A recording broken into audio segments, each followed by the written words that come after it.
हाम्रो कर खाने अनि जनतालाई बोल्ने तमिज नभएको यो इन्सपेक्टर भएर त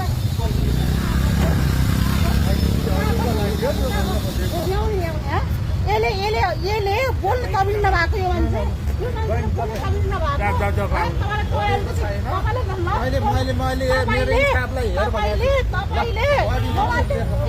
तपाईँले क्या मलाई शोभा पाठक सम्झिनु तैँले मलाई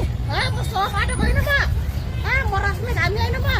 बुझेको छैन नि त त्यही भएर खोलामा पुलिसले लगेर हानेको बिर्स्यो क्या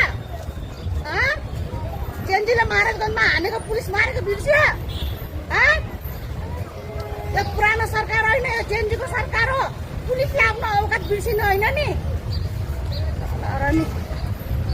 सोधिरहेछु अघिदेखि सोधिरहेको छु कति नम्बरमा पेसी परिरहेको छ कति नम्बर पेसी परिरहेको छ भनिरहेको छु बोल्दै वास्ता दिँदैन वास्ता बेस्ता छैन अझै एउटा महिलालाई बोल्ने तमिज यही हो त्यसको बोल्ने तमिज यही हो कहाँ गयो त्यो तपाईँ यत्तिकै अदालत जानु भएको किन जाने यो स्थिति कसले बनायो यो अवस्था कसले बनायो यही न्यायाधीश बलात्कारीले बचाएको होइन यो सर्वोच्च अदालत न्याय परिषदले बचाएको होइन बचाएको होइन अदालतमा त अलिक सभ्य भएर जानुपर्छ नि कस्तो सभ्य 6 पटक गुज्री हालिसके यसले पहिला एउटा निलम्बन गरिदिएको भए आज यो अवस्थामा आउँथे यसले कारवाही गरिदिएको यो अवस्थामा आउँथे अनि यो इन्सपेक्टर भएर ऊ त इन्सपेक्टर भएर त्यो बोल्ने तरिका यही हो म बिहानदेखि भनिरहेको छु यो महिला पठाइरहेको छु मेरो पेसी कति नम्बर परेको छ कुन न्यायाधीशमा परेको छ मेरो पेसी बुझ्दिनँ गएर बहिनी भन्दिनँ यहाँ परेरलाई सोधिरहेको छु यो भन्दै वास्तै गर्दैन त्यो इन्सपेक्टरले के औकात छ त्यो इन्सपेक्टरको यो प्रहरीलाई महाराजगञ्ज मारेको बिर्स्यो त्यो प्रहरीले आफ्नो औकात बिर्सिने प्रहरीले आफ्नो ड्युटी गरेको होला नि त ड्युटी गरेको यो भनिन्छ एउटा महिलासँग बोल्न त्यसको उ छैन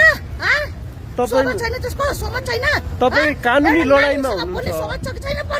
प्रहरीले कसको पैसा खाएर तरफ खाएर ड्युटी गरिरहेछ अहिले नेपाल सरकारले 40% 21% तरफ कसको लागि बढायो लास अनुसार छैन प्रहरीलाई बिहानदेखि सोधिरहेको छु कति नम्बर इजलास परिरहेछ कसको बेन्च परिरहेछ यो इन्सपेक्टर कहाँ हो त्यो इन्सपेक्टर कहाँ हो मलाई सोबाट सम्झेछ मलाई रश्मि धामी सम्झेछ म यहाँको म चाहन्छु नि महिला होइन फेरि पेट्रोल हालेर सल्किन नपरोस् मेरो मासु खान्छ मेरो सेकुवा खाने के खाने हो म हिँड्ने बनाएर दिन तयार छु इन्सपेक्टरलाई अलगैको महाराजगञ्ज पुलिस मारेको बिर्स्यो खोला नाङ्गे दुराको बिर्स्यो पुलिसले आफ्नो औकात बिर्सिनु होइन पुलिस आफ्नो औकात बिर्सिनु होइन